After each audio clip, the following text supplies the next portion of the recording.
जिंदगी फूलों की सेज नहीं। मैंने नवम क्लास में अपनी डायरी लिखना शुरू की थी और आज तक लिख रहा हूँ। कभी कभी खोल कर पढ़ता हूँ तो अपनी नादानी पर हंसी आती है कि अच्छा मैं कभी ऐसा भी था, इतनी छोटी बातों को लिख देता था और आज इतने बड़े हादसे भी बहुत छोटे से लगते हैं। दर हकीकत इंसान वक़्त के साथ जीना सीख जाता है, वो एक कमाल का अदाकार बन जाता है। कुछ फैसले जो कम उम्री में गलत लगते हैं वो वक़्त गुजरने के बाद दुरुस्त साबित होने लगते हैं। छोटी उम्र में इंसान अफसानों और कहानियों के किरदार की तरह जीता है। लगता है कि जैसे सब कुछ ही हमारे मुताबिक होगा और हम ख्वाब देखने के आदी हो जाते हैं। तकदीर से जंग करते हैं, फिर जब तकदीर अपने जोहर दिखाती है तो हम जख्मी हो जाते हैं। ख्वाबों के इन टुकड़ों की वजह से जो किरची किरची बिखरने के बाद हमारे सारे जिस्म को ज़ख्मी करते हैं। पहले पहल तो हम इस हकीकत से नज़रें चुराते हैं क्योंकि हम ख्वाबों की बस्ती के बशिंदों की तरह होते हैं। हम हकीकत को तस्लीम करने से इनकार करते हैं।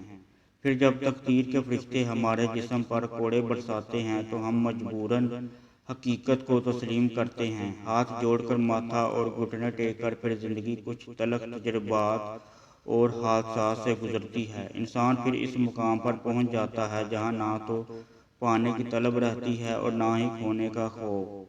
अब ज़िंदगी में वो मुकाम शुरू होता है जहां बस हकीकत अच्छी लगती है और ख्वाब और ख्याली बातों से एलर्जी होती है।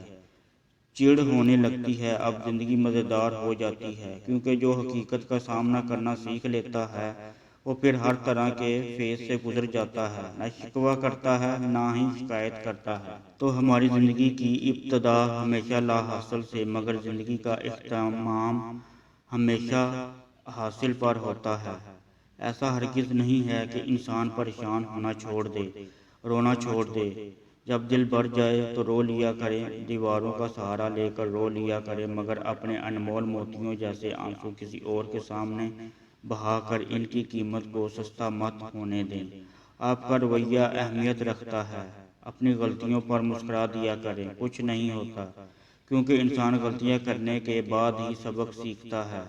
मगर बार बार गलतियां मत करें। आने वाले दिनों को बेहतर करें। जीने का हुनर सीख लेने से बड़ा हुनर और कोई नहीं होता।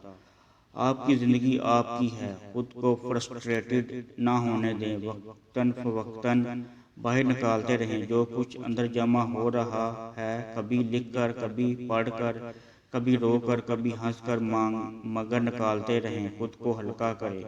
मत सोचें कि लोग क्या कहेंगे, ये सोचें आप क्या चाहते हैं। आपकी रूह किस बात और किस काम पर खुश होती है।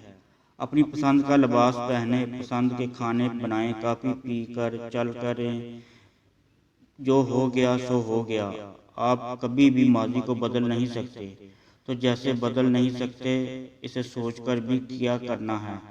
आगे बढ़िए, हाल पर तवज्जो दें, मुस्तकबिल की फ़िक्र भी मत करें क्योंकि जब हाल पर तवज्जो देंगे तो मुस्तकबिल बेहतर और खूबसूरत ही होगा।